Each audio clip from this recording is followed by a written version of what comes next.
segment, the front page. This morning on the front page, the police fraud squad has been called in to probe a report that the University Hospital of the West Indies, UHWI, unlawfully used its tax exemption status to import goods for at least three private companies.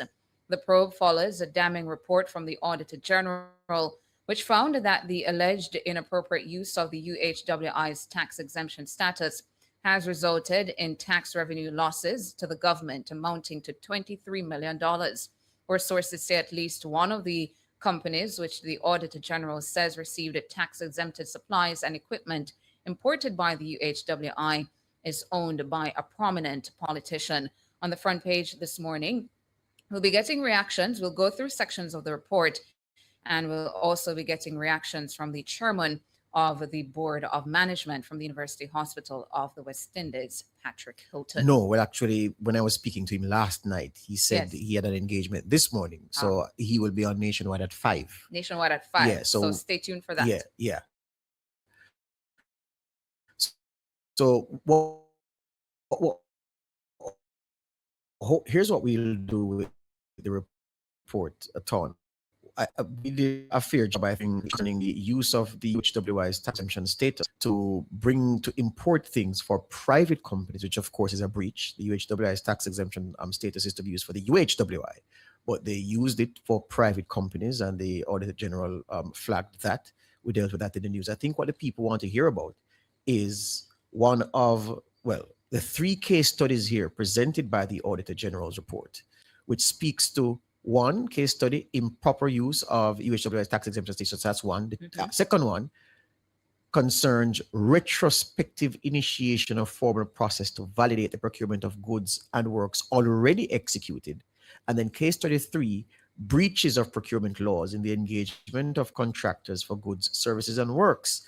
Now, those 2 case studies make for very interesting reading. We're not focusing on case study 1, which is the subject, or was the subject, of our news report at 6 and 7.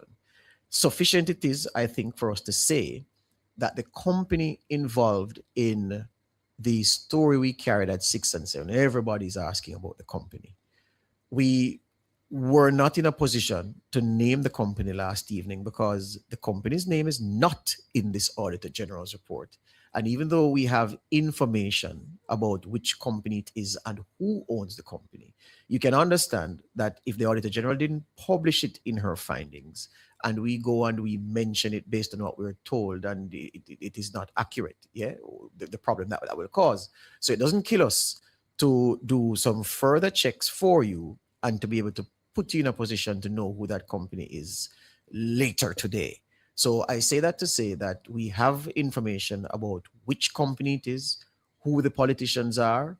I can tell you that based on what was said to me about who the politicians are, I did a check of a particular website of a certain company.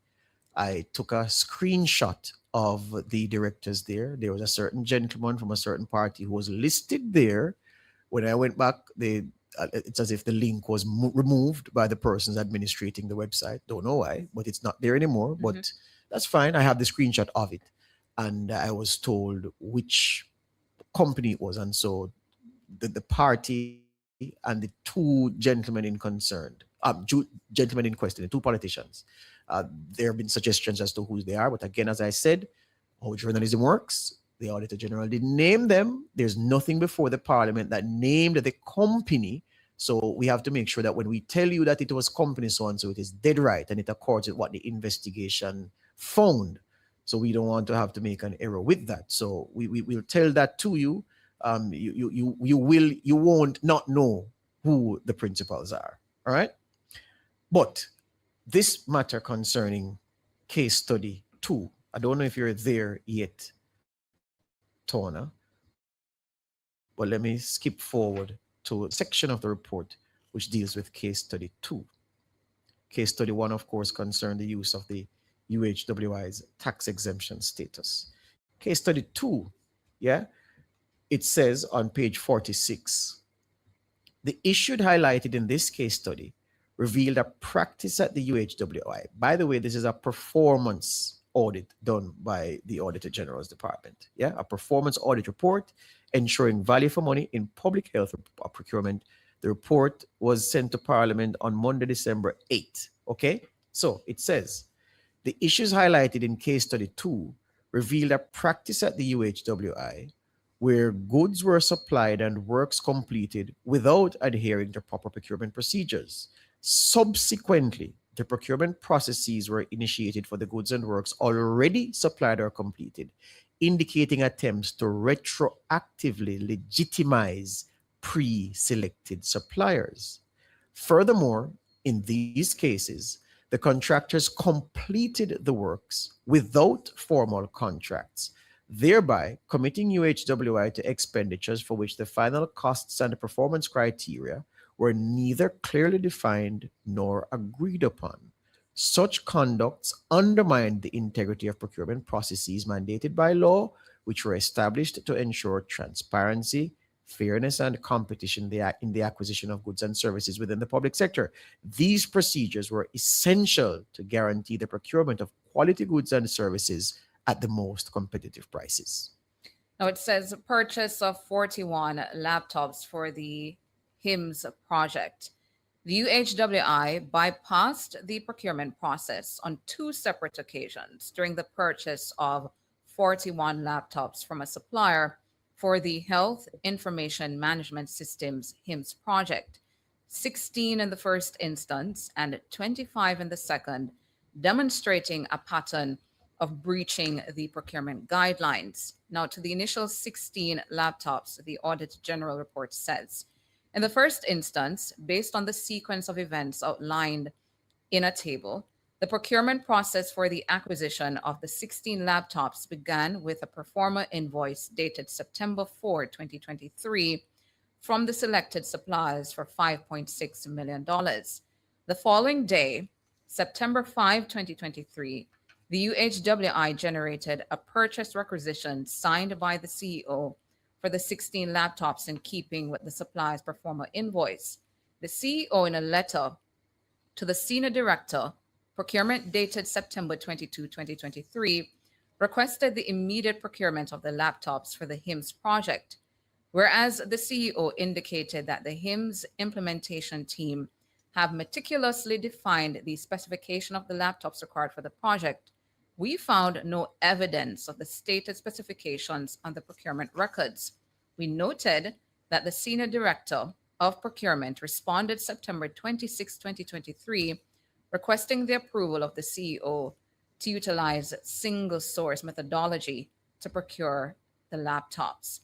Subsequently, in an invitation to bid was issued and a bid was received from the selected supplier on the same day as the request for the approval to use the single source methodology, September 26, 2023.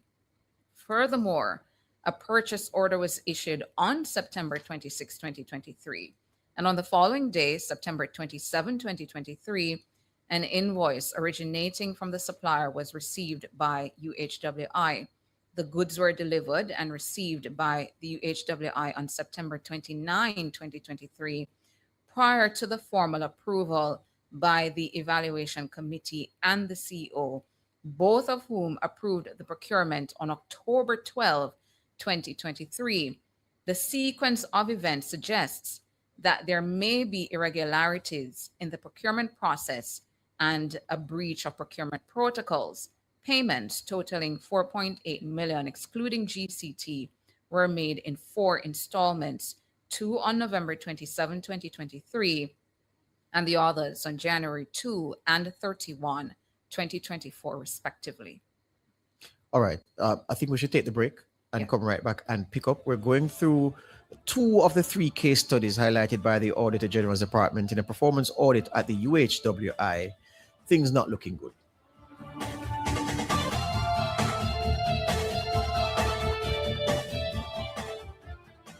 Jamaica.